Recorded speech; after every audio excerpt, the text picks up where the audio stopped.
Welcome to Turn Writing Fear Around podcast. Simple methods for overcoming fear and start writing again. I'm Elise Hittinger, and I'm the host for your Journey to Courage. This is episode 12, Simple Techniques for Effective Communication. You know, I realized that I had a really hard time communicating with my mares. I didn't have such a hard time with the geldings, but I had a hard time communicating with the mares. And when I heard a saying that you have to tell a gelding, you can ask a stallion, but you have to negotiate with a mare.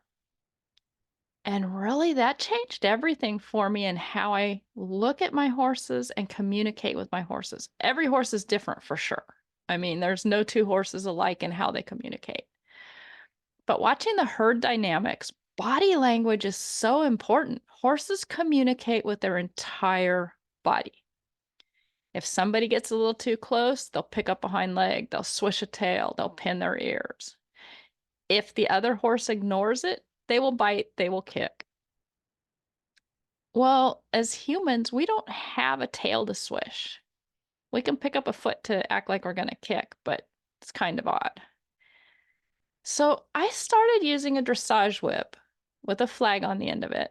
Actually, I started with a plastic bag and then I got an actual flag. And I keep it down by my feet, but I just pretend that that's my tail and that's my pinned ears. So if I can swish it up a little bit, that's my tail. And if I have to really pin my ears, I can direct it at them. So I have a way of communicating to them in their language. And I'm not the best at it. Takes practice. But I can tell you, just the other day, Michelle and Taka were in eating on the round bale in the three-sided shed, and Binky's my lead horse. And she just quietly walked into the shed, head hanging down, wasn't just walking quietly, peacefully. She walked in that shed. And I will tell you, those other two moved out of her way. She didn't pin her ears. She didn't swish her tail. She was walking quietly, but just her energy and the fact that every once in a while she just bites them or kicks them, they move. And it's not even really consistent with her, but they know she's in charge. She's the leader. We need to move. And I've been doing that a little bit more with them, especially with their feed buckets. I'm like, hey, my food, you move. Just that energy. And they stand back a little further. It's interesting to play with it. Body language is so key for effective communication with the horse. A second thing I want to talk about is the shopping mall. And you might be thinking, what the heck does a shopping mall have to do with horses?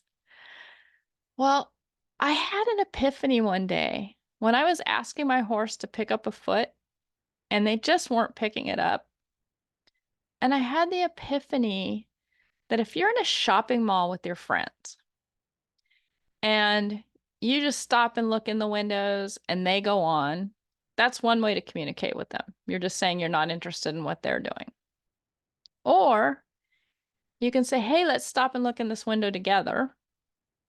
Or you can be like pulling on their sleeve. Hey, hey, hey, hey, hey, hey, stop and look at this window. Stop and look at this window. Pulling on their sleeves. And if I was a friend in a shopping mall with a bunch of my friends, I'd want them to just say, hey, stop and look in this window. I wouldn't want them pulling on me, and I wouldn't want them to just ignore me. So I kind of look at communication with my horse as like being in the shopping mall. And if it's something really important, like if you're in the shopping mall and you see something that's of danger, you're going to grab your friend. Or if you need them to respond, you're going to grab them. So that to me is like, hey, I need this foot. I need you to pick it up. And you do what you need to do to get the foot up. So, or move out of your way or whatever. But most of the time, just talk to them. Hey, I need your foot. And Tim Anderson's really good at this. He says, ask, tell, demand. So say, hey, let's look in this window. Hey, stop here. And then you grab their sleeve and you hold them and you say, look in this window. So kind of like a shopping mall. Picture yourself in a shopping mall with your friends when you're with your horse. And how are you as a friend? Are you a good friend or are you a not so good friend with your horses? Would your horses want to go back to the shopping mall with you? Anyway, that is episode 12. Body language is key. And picture yourself in a shopping mall every once in a while with your horse. See how they respond. So if you've enjoyed this and this helps you a little bit on your journey back to courage, I'd love for you to get my Courage Pennies ebook. The Courage Pennies ebook talks a little bit about things we can do in our everyday life just to soak up some courage pennies and have more courage in all areas of our life. You guys have a blessed day. See you.